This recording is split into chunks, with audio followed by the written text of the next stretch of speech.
Hello, my name is Rich and welcome to my world. Today we're going to discuss the philosophy and psychology of gardens. There's a lot there because it depends on you and what you want out of your garden. I made a lot of mistakes. If I can help you not to make the mistakes I've made, that would make me really happy. The first garden we know of is the one in the Bible, the Garden of Eden. God created it, it was perfect. Yours is not going to be perfect. That's something you need to get used to right off the bat. So I had a vision in my head when I started this garden, and a passion. That's important. It helps if you really want to do it and you have a passion. If you're gardening because somebody else wants you to do it, it's not going to work. My dream was a large rectangular garden with 4 rooms in it. I started with dirt. There was nothing. It was a cornfield before I started planting. It took a while. I had to put lawns in and map things out, get the old pegs and strings, and so it took a couple of years to get it to look like anything. And of course, the first thing I learned was you needed height. Because if everything's on the garden, on the ground, it looked like a cemetery. So I needed to jazz it up. And that's when the bushes and the trees came in. So I kind of learned as I was going, and I made a lot of mistakes along the way. 30 years later, I'm married to my garden, unless I bulldoze it. I don't want to do that. So now I have to come in and rethink areas and remove things and add things and trim things differently. My advice to you is to look at a lot of gardens before you put your garden in. Think about your soil is very important. Where you are in the country or in the world is very important. Know your soil, know your climate. You are up against wind, rain, droughts. I've had 2 bad droughts this summer, worse than we've ever had. So one of the things I would do different is I would design the garden different. And I would definitely, the first thing I would do is make sure my soil was perfect. Then I'd put drip lines in. Then I'd plant my garden. I did everything backwards, but that's also how I learned. Your garden is your garden. That's the most important thing. Everybody comes into this garden and says, oh, I would take that, I'd put this in, I would do that, why don't you plant this? Sometimes they're really good ideas. It's my garden, and your garden should be your garden. Don't let people talk you into things you don't want. A lot of times if you're married or paired up and you're doing the garden together, it gets more complicated. The vegetable garden and is all raised beds. That's my wife's garden. I go in and help her. I do what she says. I do it her way. It's her garden. The rest of the garden is my garden. I do it my way. Well, let's have a seat and talk about the philosophy of gardens and the psychology of gardens. One of the things you need to figure out is what you want. Do you want a vegetable garden or do you want a flower garden? Vegetable gardens need to be protected from deer and rabbits and groundhogs. You're going to need some kind of fence. It doesn't have to be fancy, or you can go the full route and you can do raised beds and picket fences with chicken wire. You need to think about how much space you have, and you can also grow up cattle panels. And so that's one way to go. Another way is your flower garden. Do you want a lot of flowers or do you want a lot of shrubs? In the beginning, I wanted a lot of flowers. A lot of flowers are a lot of work. I have discovered I love boxwoods and yews and shapes of hedges. So that's kind of changed in my garden. In the beginning, I wanted a big cottage garden. And I do have a cottage garden in one section. If I was doing my garden over, it would look totally different than it does today. But that comes from experience. And the only way to get experience is to do it. My suggestion is start small. Look at gardens you like. Talk to gardeners. There are all kinds of arboretums and gardens, especially around the East Coast, the Midwest, and I know the West Coast.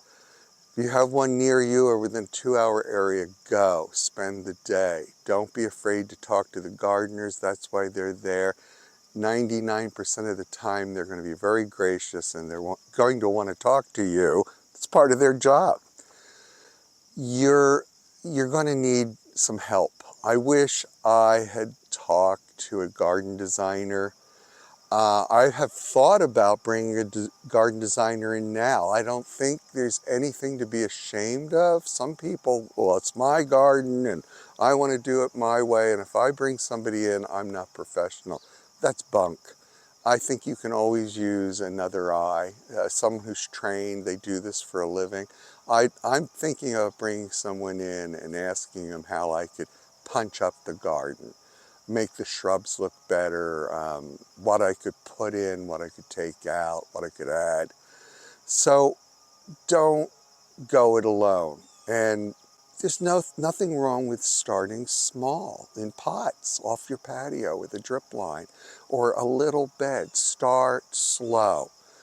This is our vegetable garden, and this is the fence we put in. Now, I wanted something that looked fairly colonial, so we put this fence in, and we put chicken wire from the second board down and put it under the ground to keep the rabbits out. It works. So come on in and I'll show you our garden. The first thing is, this is a pretty little gate and we use it, but if you have a garden, you need to get a tractor or a big wagon in. I have a bigger gate on the other side. That's important. I put a patio in so we can sit and talk out here in the mornings, and these are raised beds. This garden is a lot of work, and you need to be in it 6-7 days a week, especially when the tomatoes are coming on and the peas. You have to pick every day. You have to be out here weeding. If you're into it, it's a joy. If you're not, stay away from it, as I always say. Come on in. Now, we just weeded all these beds and it rained. So look at what we've got. Now I'm going to sprinkle, maybe a little lime in there. I'll put some cow manure in there and I'll rototill it. Or I'll just rototill it right now. I have a mantis, a small. It's easy to get in and out, and it's a champ. So I'll rototill these where I can and rake it and leave it till spring. And in spring, I'll put cow manure and things on and rototill it again before we plant. But you've got to stay on this or you're going to have weeds again. This is my version of an English cottage garden. I love cottage gardens. I love English gardens. I was just in London and out to the countryside to see Henry VIII's garden. You want to come back and you want to rip your garden out and start over again once you see those gardens. But this is my version of a cottage garden. It doesn't look like much right now because an awful lot has been ripped out. The bulb flowers have been cut down and the annuals have been taken out. But it's all flowers in the summer, and there are pussy willow bushes and butterfly bushes and hanging wisteria and all types of sage and different things. And the one thing, and roses, the one thing about a cottage garden is you really can plant anything you want next to whatever you want, and any colors. Now, a lot of people want to stay away from hot colors.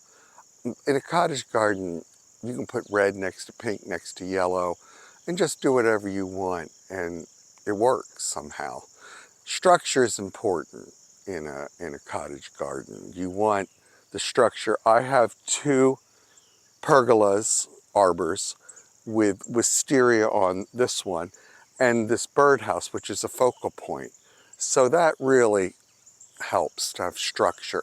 All gardens need structure. And it's really important, and it's expensive. So what can I say? Marry a banker. This is the Italian garden. That's what I call it. It's green. Most Italian gardens are green. The reason for that is when they dug up Pompeii and everything else, all they found were green, and they thought, well, this was it, never thinking that maybe there were flowers. So whenever you see Italian gardens, it's usually boxwoods and fruit trees. So basically that's what we have in here. A couple of roses, but boxwoods and hedges and trees. Green garden. First thing I did wrong that every gardener does wrong, and you'll probably do it wrong, I planted everything too close together. Everybody does that. Because when you plant two trees and you listen to what they say, go a little further. Pathways. I wish I had made my pathways larger. Never thinking I was going to get a golf cart vehicle and want to drive in and out. You need to get your wagons in and out, your tractor. Come this way. It helps if you put some, to put shrubs in is to emulate a Tudor or Baroque garden, more or less. And it helps to put statuary in that works. A lot of times I see statuaries in most of the arboretums and things very tasteful. But a lot of people, you go out to buy this stuff and it's, I'm sorry, if you have a little cherub with an umbrella, you like it, great. It doesn't work in my garden. You want things like fruit baskets and lions in a more formal garden. You see the moss starting on the lion? A lot of people want to take that off the power washer. I don't.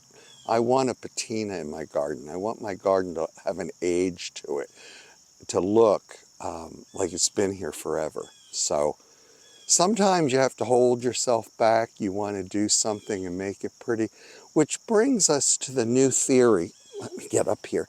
The new theory in gardening is these gardens are kind of out of fashion right now. What's in fashion is nature. Putting plants in that were here 200-300 years ago, working with that, going for a more natural look, not having so many straight edges, and letting the grass get a little taller and things be a little bit more flouncy. That is so hard for me. Which brings us to the English garden. This is my version of the English garden. English gardens, Baroque gardens, like 1720s, 30s, are very symmetrical. There's a lot of geometry that takes place. I have 4 holly bushes with a filbert in the middle.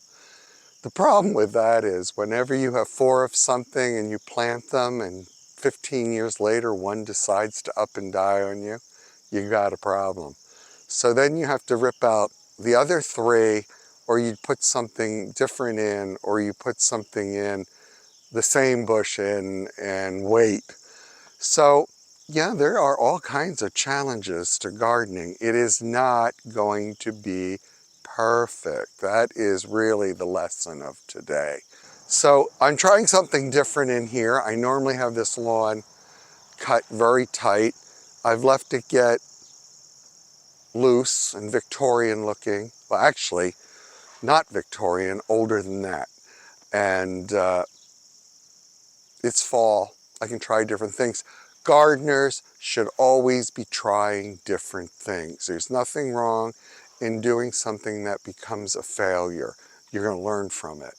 And this is a great time to be planting tulip bulbs and daffodil bulbs and shrubs. And a lot of times the shrubs are discounted 30% this time of the year. So go out, look around, find something you like, and plant it. Talk to you later.